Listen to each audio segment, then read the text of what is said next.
네, 안녕하세요. 저는 한양대학교 건축학부에서 가르치는 남성택입니다. 네, 오늘은 베를린에 직접 와가지고 관련된 건축 사례들을 직접 우리가 입체적으로 살펴보는 시간을 갖도록 하겠습니다.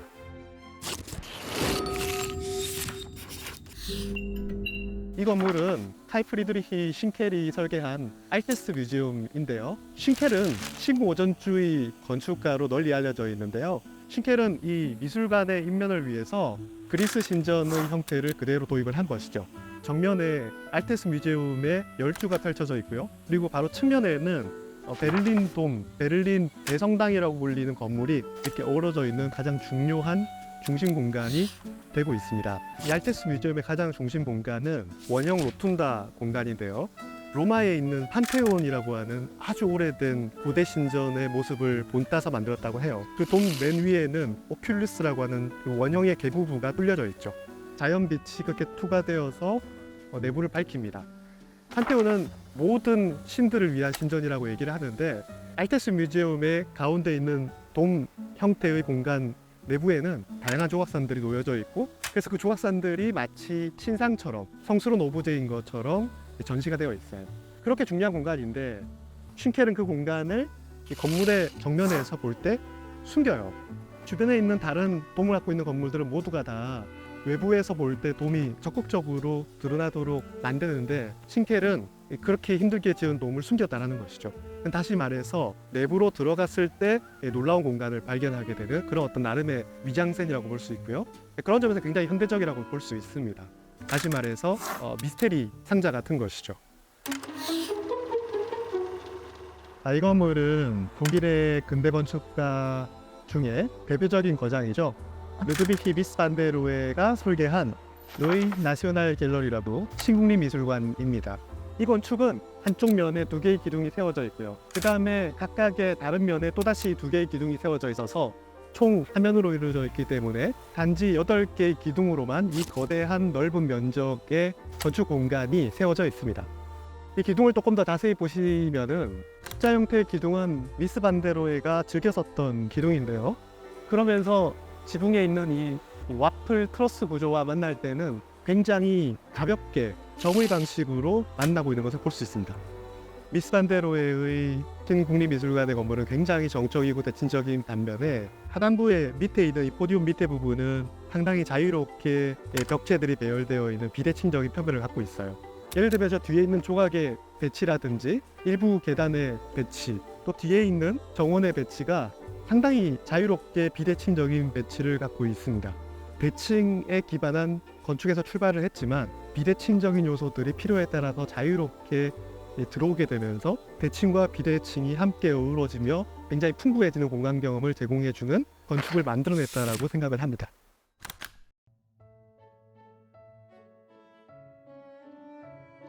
설비 관련해서 많은 근대 건축가들이 적극적으로 반영하지 않았고 오히려 숨기거나 감추려고 했던 경우가 많았는데, 미스 반데로의 경우도 사실은 설비의 관점에서 굉장히 보수적인 건축가였다는 것을 여기 보여지는 이 대리석 볼륨을 통해서 우리가 다시 한번 확인할 수 있을 것 같습니다.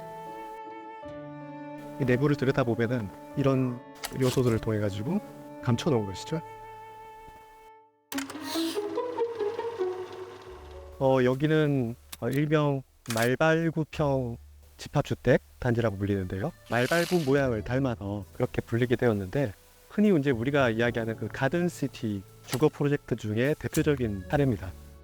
가든시티의 그냥 핵심은 산업혁명으로 인해서 대도시화가 벌어지고 어디선가 대량으로 생산하는 것을 어디로 공급해서 거기서 사서 이제 먹어야 되는 그런 관계가 되다 보면은 균형을 잃어버리게 될 수 있다는 것이죠. 가든은 우리가 생각하는 정원일 수도 있고요. 또 한편으로는 자급자족 방식을 지향하기 때문에 농장, 텃밭까지 포함하는 법이라고 할 수 있겠죠. 사실 가든시티는 영국에서 건너온 개념입니다. 배치월스 집합주택단지가 대표적인 첫 번째 가든시티였습니다. 공장에서 대량 생산된 것들로 둘러싸여지는 그런 세상을 거부하고 과거 중세시대처럼 직접 내가 수공예로 손으로 만든 것들을 가지고서 나의 삶의 공간을 꾸미고 오브제를 만들고 그 다음에 그런 방식으로 자급자족하는 그런 것들을 이제 주장하기 시작합니다. 그러다 보니까 예술 수공예 운동 그 주동자들과 가든시티 운동 개념이 결합이 되면서 정신적 공동체? 그런 개념으로 시작이 되는 거예요. 같은 정신적 가치를 공유한 사람들이 모여서 그 마을을 꾸며서 같이 살아나가고 자급자족하고 교류하는 그런 삶의 방식이기 때문에 네치월스에 가보면 마치 민속촌에서 중세시대의 사람들이 살고 있는 모습처럼 보인다라고 약간 우아하기도 할 정도로 굉장히 비슷한 공동체, 비슷한 가치를 공유한 사람들의 공동체가 바로 가든시티의 또 다른 핵심이라는 것이죠. 다시 이제 독일로 넘어와서 이 말발구평 집합주택의 경우에는 가운데 큰 중앙 정원이 있고요. 그 다음에 보통 정원에는 흔히 물 공간이 함께 있고요. 지금 보시면 굉장히 자연스러운 모습으로 꾸며져 있죠. 그러니까 가든시티의 그 가든은 정원이 될 수도 있는 거고요. 공공이 같이 공유하는 공공정원이 될 수도 있는 것이고요. 그 다음에 이제 이쪽에 보시면은 주거들이 이렇게 형성이 되어 있고 그 주거들 앞에는 개별 텃밭들이 형성이 되어 있어요. 개별 텃밭이자 또는 각자의 사적인 정원인 것이죠. 사적인 정원에서 꽃을 키워서 예쁜 장원을 만들 수도 있고 또는 과실수나 야채를 심어가지고 직접 수확할 수도 있는 것이죠. 뿐만 아니라 집 내부에서도 이제 식물을 키울 수 있도록 돌출되어서 허공에 떠 있을 때 발코니라 그러고 노지하는 외벽에서 안으로 들어왔을 때 있는 약간은 더 은밀한 공간을 노지하라고 하는데 특히 노동자들이 집단적으로 살고 있는 그 주거 속에서는 작은 공간 속에 많은 사람들이 거주해서 살고 많은 이제 병들도 질병들도 생기고 여러 가지 또 위생적인 문제들이 생겼을 때 근대 건축은 그런 문제들을 해결한다라고 하는 어떤 기치를 내세우면서 보다 더 창문을 크게 만들고 발코니를 만들고 더 개방적이고 더 열려있는 그렇게 결과적으로 투명한 건축을 발전시키게 되는 계기가 되었던 것이죠. 그리고 흥미로운 것 중에 하나가 브루노 타우트에게 있어서 색채의 중요성이었는데요. 지금 보여지는 이 외벽의 색깔은 담백한 색깔로 처리가 되어 있지만 발코니 안쪽의 색깔들은 굉장히 생동감 넘치고 자유로운 색깔들로 이루어져 있죠. 브루노 타우트는 건축에 있어서 다채색 이론을 발전시킨 굉장히 중요한 인물 중에 한 명입니다. 다시 말해서 여러 가지 다양한 색깔들을 건축에 적용해야 된다는 것인데요. 발코니 안쪽의 내벽 색깔이라든지 아니면은 각각의 집들의 문 그런 것처럼 색깔을 통해 가지고 내 집의 어떤 개성을 표현하는 것이죠. 그래서 타우트의 건축을 보시면은 각 집마다 문의 그 색깔들이 다 다양하게 채색되어 있음을 볼 수 있습니다.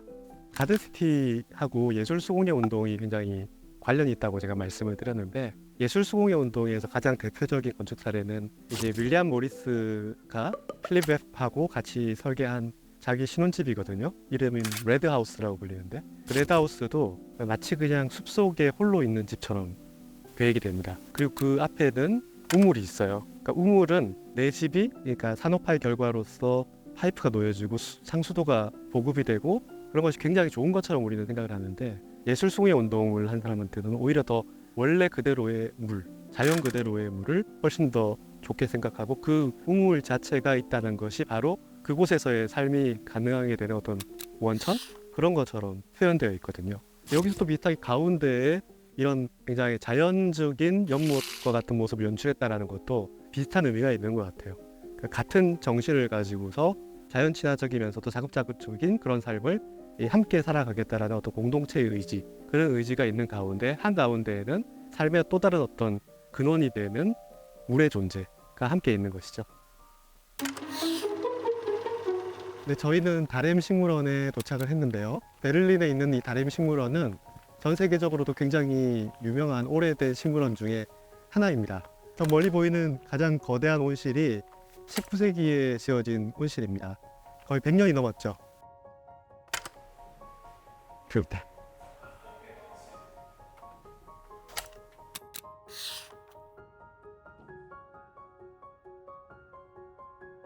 온실의 공간의 특징을 보면 결국 하나의 거대한 공간, 투명한 유리로 덮여 있기 때문에 이런 공간을 처음 맞닥뜨렸을 100여 년 전의 사람들은 엄청난 충격이었을 겁니다.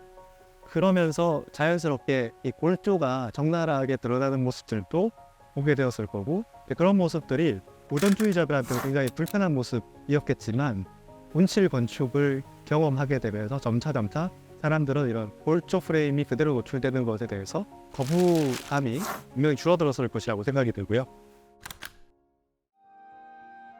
여기는 아까 그 대온실에 붙어있는 약간 중소규모의 온실인데 아까 말씀드렸던 그런 설비 시스템들이 그대로 노출되어 있는 게 잘 보입니다. 흔히 우리가 온실 가게 되면은 위에 있는 이런 투명한 유리와 철골 구조뿐만 아니라 밑에 깔려 있는 이런 기반 시설과 같은 난방 시설들, 그리고 또 냉방 또는 환기 시스템, 이런 것들을 살펴봐야 되는데, 이런 것들이 사실 건축의 그 실내 환경을 조절하고 개선하기 위해서 우리가 지금 오늘날 많이 쓰고 있는 그런 다양한 기술들 있지 않습니까? 그런 기술들의 실험장이었다는 것을 우리가 이해해야 될 것 같습니다.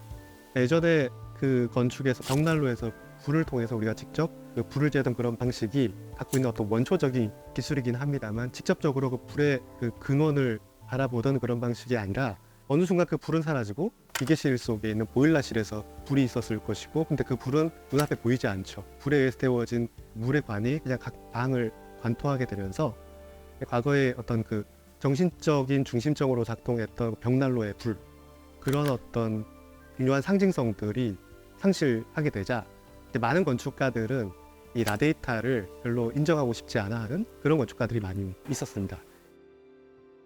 이와 같이 온실 건축을 우리가 한번 살펴봤는데요. 엄청난 크기의 투명한 공간의 경험은 100여 년 전에 사람들한테 충격으로 다가왔을 겁니다. 일부 건축가들도 크게 반응을 했을 것이고요. 이 투명한 건축은 이제 근대 건축에 큰 영향을 끼치게 될 것이고요. 잠재적인 가능성으로 여기게 되는 그런 다양한 사례들을 우리가 보게 될 거예요. 예를 들면 백화점이 될 수도 있고요.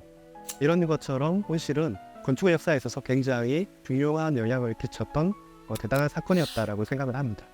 다음 시간에는 베르네에서 멀지 않은 포츠담으로 옮겨서 오랑주리와 그 다음에 정원, 거기에 같이 곁들여져 있는 신길의 건축들을 살펴볼 것이고요. 그리고 거기서 또 조금 더 가서 데사우의 바우하우스 건물을 살펴보도록 할 예정입니다.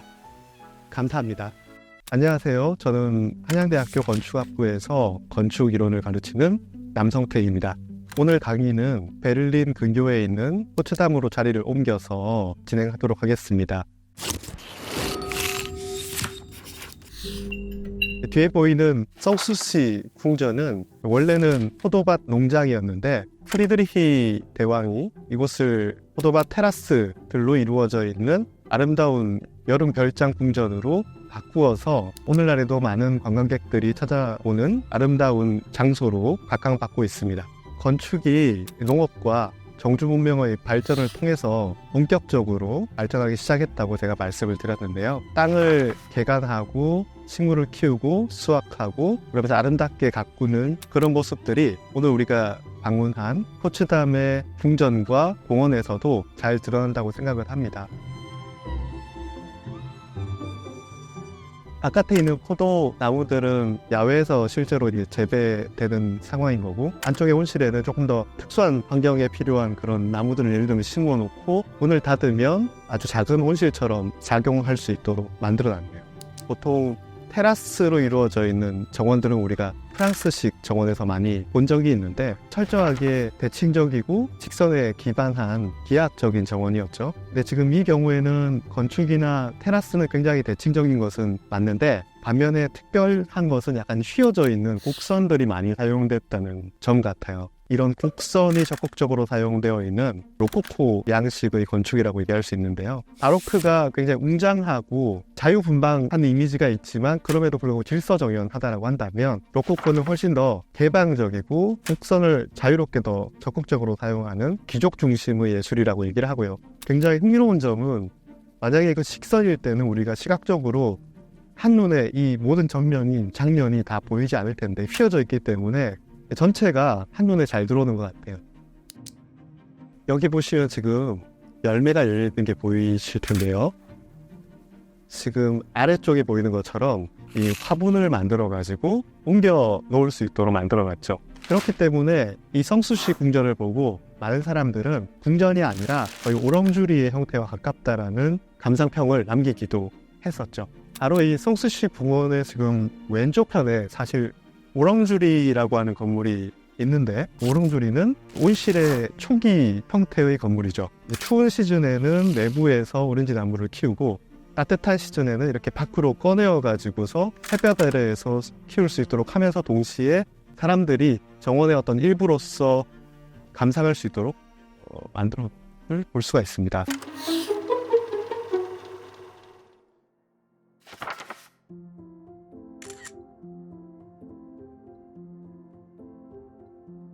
포츠담 궁전 내부에 있는 거대한 오렁주리 건물 앞에 와 있습니다. 이 오렁주리 건물은 유럽에서도 굉장히 유명한 거대한 오렁주리로 널리 알려져 있는데요. 프레드리히 빌헬름 4세에 의해서 18세기에 만들어진 그런 건물입니다. 전체적으로는 굉장히 이탈리아식 궁전의 형태라고 볼 수 있겠죠. 독일의 입장에서는 이탈리아가 훨씬 더 따뜻한 전원의 그런 풍경을 갖고 있기 때문에 이런 오렁주리에서 키우는 그런 작물들이 보통은 남부 이탈리아에서 많이 키우는 작물들이 될 테고, 그렇기 때문에 그 식물들을 키우는 공간도 그 식물이 자라는 환경에 걸맞는 건축의 형태를 적용한 것이라고 보면 될 것 같습니다.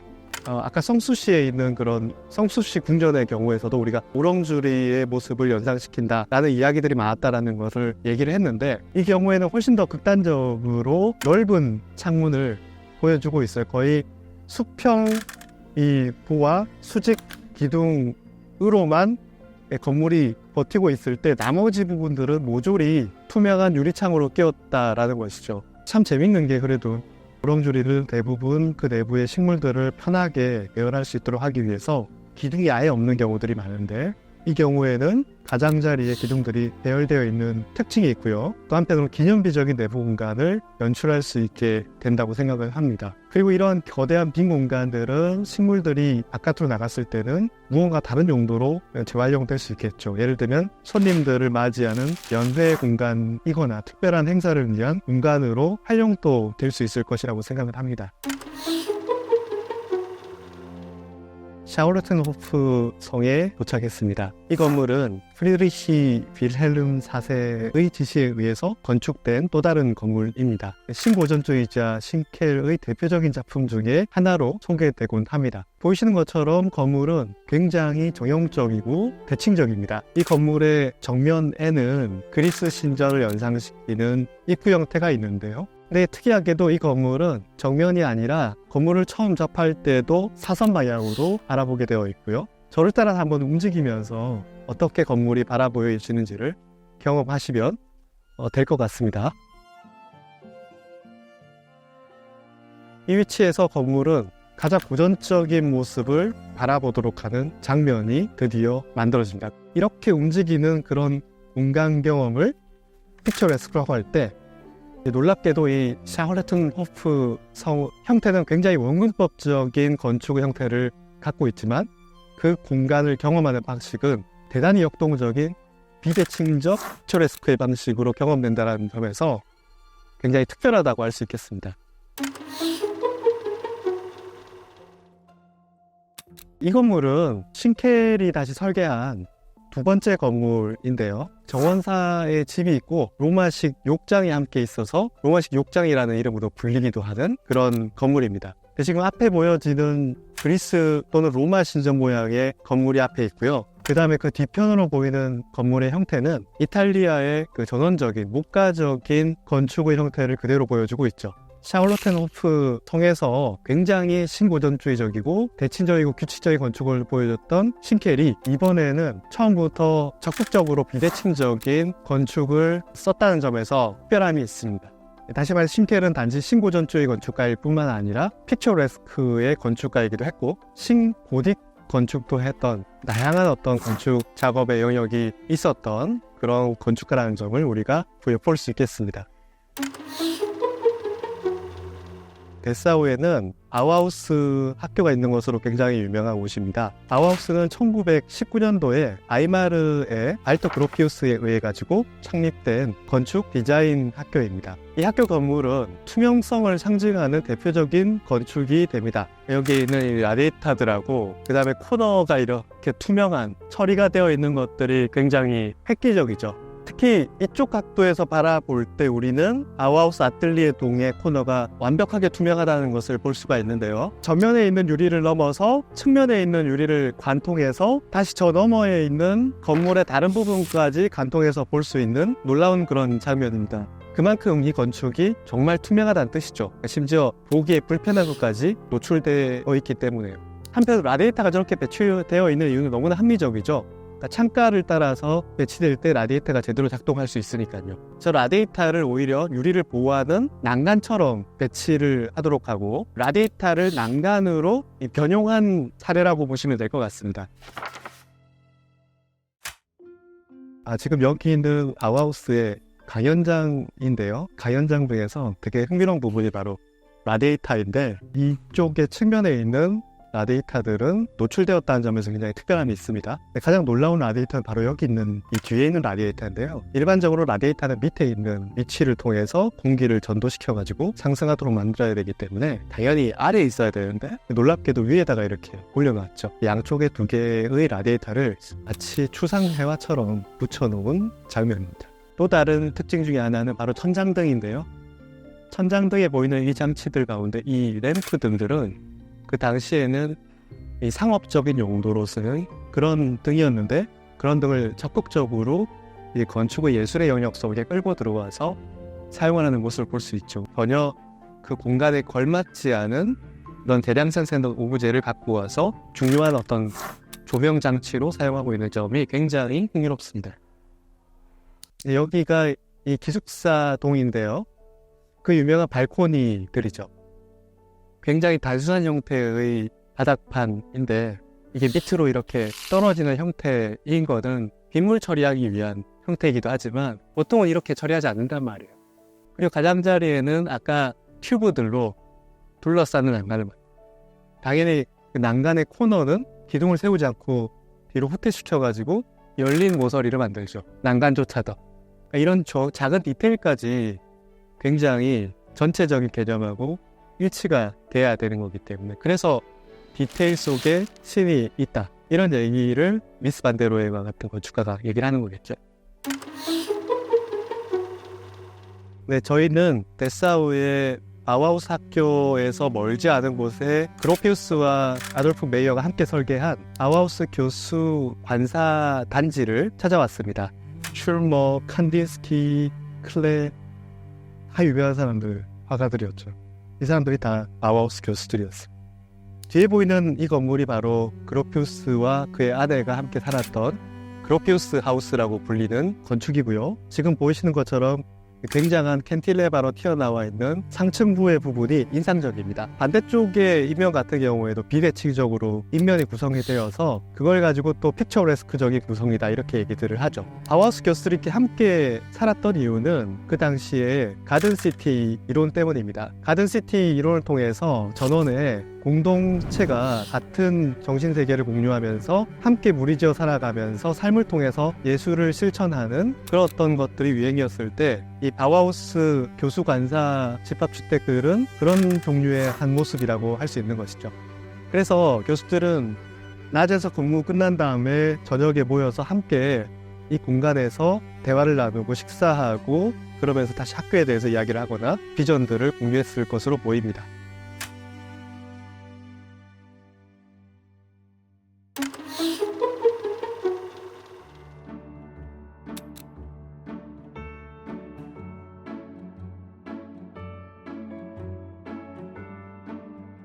네, 저희는 IFA 이파 현장에 와 있습니다. 여기 보이시는 것처럼 많은 가전기구라든지 또는 스마트 기술을 이용한 다양한 어떤 제품들이 소개가 되고 있습니다. 왜 우리가 여기 이 자리에 왔을까요? 건축과 농업이라고 하는 주제에 걸맞는 흥미로운 전시가 하나 있기 때문에 이 자리에 왔는데요. 바로 이 발코니팜이라고 하는 회사에서 개발한 독특한 스마트팜 제품에 대해서 우리가 한번 살펴보도록 하겠습니다. 발코니팜 제품은 굉장히 특별하게도 창문하고 일체화된 가정용 스마트팜입니다. 일반적으로 가정용 스마트팜은 가정기기처럼 공간 한가운데 이렇게 놓여지는 경우가 많습니다. 근데 발코니팜은 창호의 두께 속에 그대로 들어가게 되면서 어떤 건축의 공간을 점유하지 않게 됩니다. 다시 말해서 새로운 공간을 창조한 것이죠. 자연 채광을 적극적으로 하려고 할 수 있는 발코니팜의 이 시스템은 굉장히 다양한 식종의 나무들을 키울 수 있다는 장점이 있습니다. 발코니팜의 아이디어는 철강 공장과 같은 폐허를 생산하는 그런 공장 단지에 친환경 원시를 만들어서 폐허를 활용해서 키운 모종을 운송해서 발코니팜 속에 옮겨 심는다는 데 있습니다. 따라서 이산화탄소를 굉장히 절감할 수 있다는 장점도 있고, 그리고 폐허들을 제어하려고 한다는 점에서도 굉장히 큰 의의가 있겠습니다. 아이포니팜과 같은 스마트팜 시스템은 오늘날 새로운 기술로 농업이 다시 스마트팜이라고 하는 형태로 변모하고 있고, 그것이 단지 농장형 또는 공장형의 스마트팜뿐만 아니라 실제 건축의 한 일부분이 되어서 같이 융합될 수 있다는 점에서 새로운 종류의 뉴 가든 시티가 제한되고 있는 것은 아닐까라고 하는 생각을 갖게 됩니다. 이와 같이 우리는 고대부터 21세기에 이르기까지 농업이 이루어내는 어떤 문명의 성과와 건축의 발전과 연결관계를 함께 살펴보았습니다. 저는 건축의 시각을 통해서 여러분들도 이런 것들을 모두 확인할 수 있는 유익한 시간이 되었기를 진심으로 바랍니다. 지금까지 시청해주셔서 감사드립니다.